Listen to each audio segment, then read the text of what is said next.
থেমে যাচ্ছে যুদ্ধ, বিশ্ব পেতে যাচ্ছে শান্তির বার্তা। তবে তা কি আদৌ সম্ভব?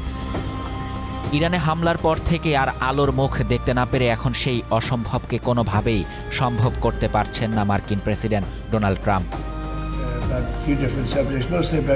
অন্ধকার কাটাতে ধন্না দিয়ে যাচ্ছেন বিশ্ব নেতাদের কাছে। এবার হাত পাতলেন ইরানের বন্ধু রাশিয়ার প্রেসিডেন্ট ভ্লাদিমির পুতিনের কাছে।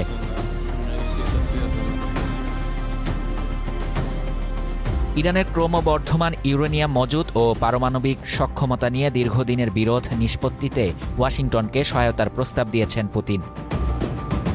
বুধবার ট্রাম্পের সঙ্গে দীর্ঘ ১.৫ ঘণ্টার এক টেলিফোন সংলাপে পুতিন এই আগ্রহ প্রকাশ করেন। মার্কিন সংবাদ মাধ্যম সিএনএনের বরাতে এই তথ্য নিশ্চিত হওয়া গেছে।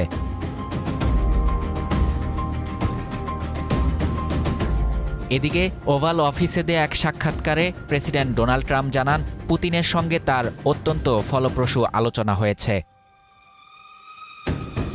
ফোনালাপে রুশ প্রেসিডেন্ট মূলত ইরানের ইউরেনিয়াম সমৃদ্ধকরণ প্রক্রিয়া এবং এই সংক্রান্ত আন্তর্জাতিক সংকট মেটাতে যুক্ত হওয়ার ইচ্ছা প্রকাশ করেন। পুতিন মনে করেন মস্কোর সম্পৃক্ততা এই বিরোধ নিষ্পত্তিতে সহায়তা করতে পারে।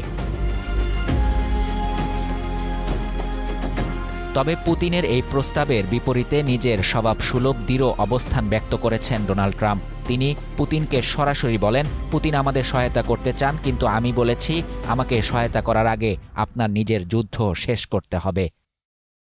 ট্রাম্পের এই বার্তা স্পষ্ট করে যে ইউক্রেন যুদ্ধের স্থায়ী সমাধান না হওয়া পর্যন্ত রাশিয়ার কোনো মধ্যস্থতা বা কৌশলগত প্রস্তাব পূর্ণাঙ্গভাবে গ্রহণ করতে নারাজ ওয়াশিংটন। সাক্ষাৎকারে ট্রাম্প আরও আশাবাদ ব্যক্ত করে বলেন, পুতিনের সঙ্গে আলোচনার পর ইউক্রেন সংঘাতের একটি সমাধান খুব দ্রুতই আসতে পারে। বিশ্লেষকদের মতে ইরানের পারমাণবিক কর্মসূচি যখন বৈশ্বিক নিরাপত্তার জন্য উদ্বেগের কারণ, তখন পুতিনের এই প্রস্তাব এবং ট্রাম্পের পাল্টা শর্ত আন্তর্জাতিক ভূ রাজনীতিতে এক নতুন মোড় নিয়ে এসেছে। শাহরিয়ার শাফাত, বাংলা নিউজ 24।